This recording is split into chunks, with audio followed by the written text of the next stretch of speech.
දී ඇති වෘත්ත කේන්ද්‍රය O වන අතර AB විෂ්කම්භය වේ. O කේන්ද්‍රය වෙන AB විෂ්කම්භය වෙන වෘත්තය තමයි මේ තියෙන්නේ. DC ජායෙහි මධ්‍ය ලක්ෂය E වේ.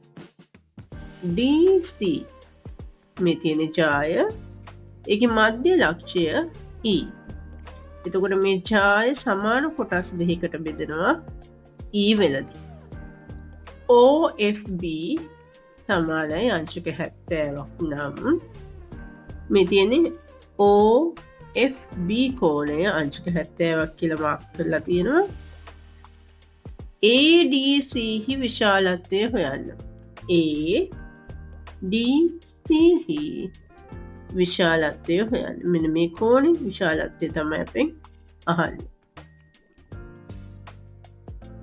මේ ගාන හදනකොට ඔයාලට මතක තියෙන්න ඕන වෘත්ත ප්‍රමේය. වෘත්ත ප්‍රමේයන් වල එකක් තියෙනවා අර්ධ වෘත්තයේ ඇති කෝණය ඍජු කෝණයක් වේ.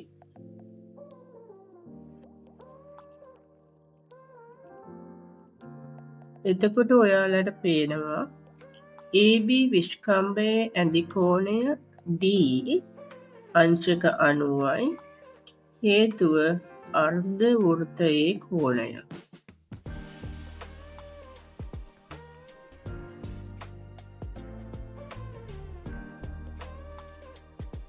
ඔයාලට පේනවා ඇති OFB හා DFE කෝණ ප්‍රතිමුඛ කෝණ වෙනවා. එහෙනම් DFE කෝණයත් අංශක 70යි.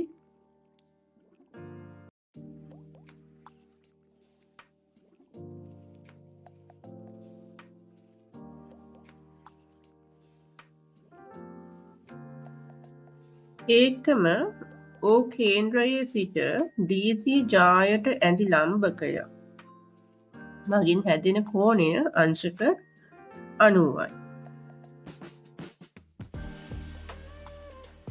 දැන් පුළුවන් ත්‍රිකෝණයක අභ්‍යන්තර කෝණවල එකතුව අංශක 180 භාවිතා කරලා FDE කෝණයේ අගය සොයන්න.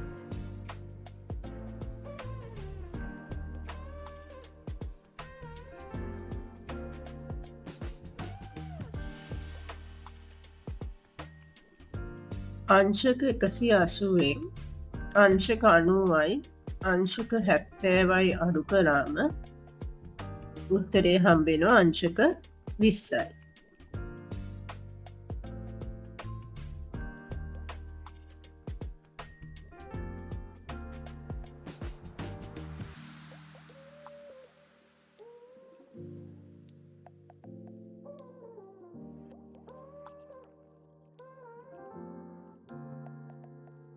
ADC කෝණයේ අගය ලබා ගන්න පුළුවන් මේ අංශක 90යි අංශක 20යි එකතු කළාම අංශක 110යි.